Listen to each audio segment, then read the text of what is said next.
Hey everyone, welcome back. So I just got my new X1 Carbon from Bamboo Lab and I'm super excited to try it out. I'm gonna need to stop you right there. So first, the X1 works great, but it shakes a lot. And unfortunately, this old tabletop just isn't gonna cut it anymore. So before you can move on with your video, we're gonna have to design and build a new benchtop so that both the printers will have a nice stable surface to work from. So I'm gonna need to shop for a while. Okay, I'll see you guys later. Okay, so here's the deal. I've been printing with the X1 for a couple of weeks now, and I'm super impressed with what's coming out. But I think some of that high performance comes with the fact that it moves really fast and it also shakes the machine really hard. Of course, I immediately went online. It seems like that's a common thing. It's not really anything to worry about. But I did notice that when the machine starts really shaking, it really makes this table shake as well. And I think what's going on is that this table just isn't robust enough to absorb some of those vibrations. Now, to its credit, the X1 will actually calibrate itself to compensate for those vibrations. But I think that if we made a much more robust tabletop, it would just have to work less hard. And I think that's good for the machine overall in the long run. So I think this is a good opportunity to get rid of this old setup and build something from scratch. Okay, so I spent a few hours modeling on the computer and I have a general idea of what I want to do.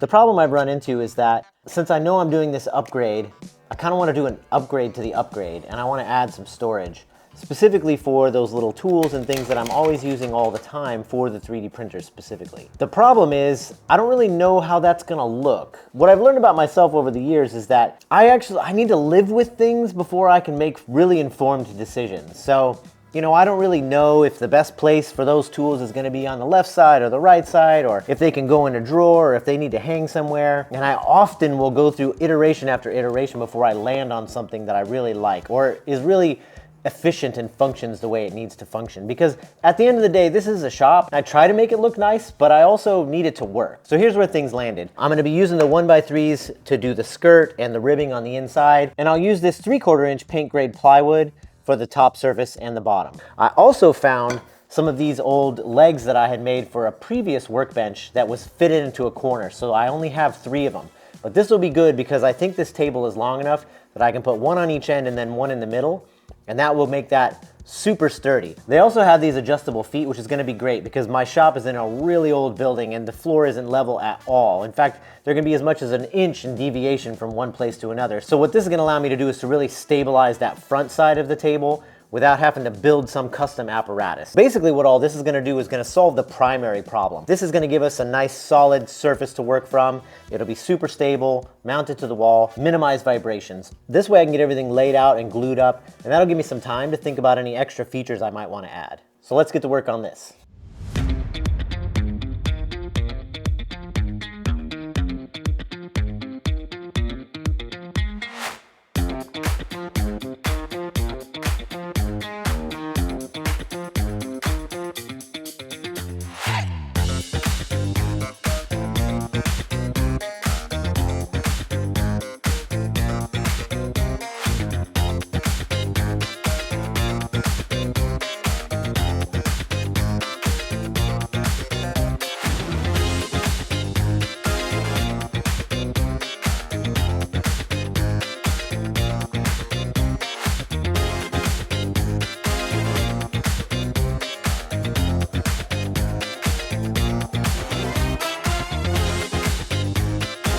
Oh, you gotta be kidding me.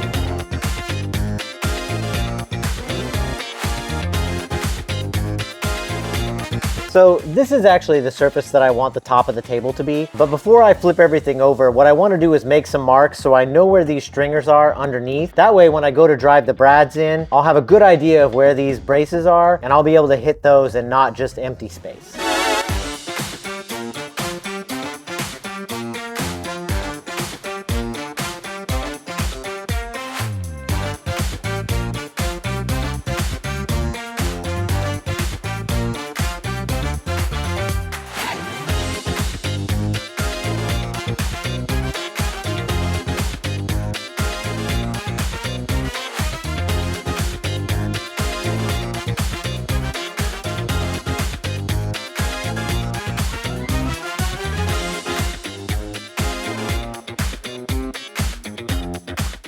So as long as we're waiting for glue to dry, I'm gonna go ahead and get all this stuff out of here. That way we can get this space ready for the new tabletop.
Well, okay, I guess this is the moment of truth. I have it mounted to the wall and I have the legs installed. I grossly underestimated how off the floor is, and I had to shim both these two legs, that with a piece of 3/4 inch and that with 2 pieces of 3/4 inch. Otherwise I would have had those adjustable feet out as far as they would go, and that would sort of defeat the purpose. So that is what it is. I'll reassess that maybe later. Maybe I'll weld up some new legs, but for now,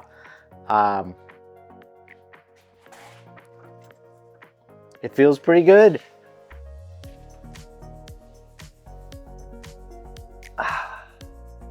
I think it works.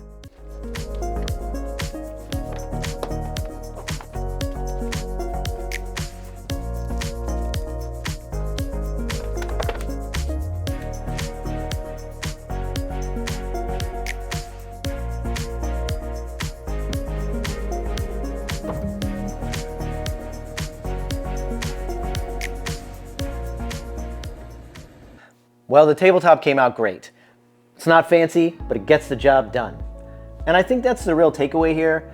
I think it's easy for us to spin our wheels trying to come up with the perfect, all-encompassing solution when what we really need to focus on is just solving the problem that's right in front of us, and just make sure that you leave some room to grow. Now, I realized that I didn't come up with a built-in solution for all the 3D tools yet, and I just figured that since we did all this work to make this tabletop so nice for the printers, maybe we should come up with a printable solution. I don't really know what that's gonna look like yet, but hey, sorry to interrupt. I just wanted to let you know that the tabletop is working great. So I designed this little drawer for you to try out with the 3D tools. Anyway, I gotta get back. All this work you did on the table, it really inspired me to solve a different problem that we have back home. But don't forget to remind them to do all the things, and I'll catch you later. Huh. So that's what that feels like. Well, I guess we gotta get to work. As always, remember to push all the buttons, and we'll see you in the next one.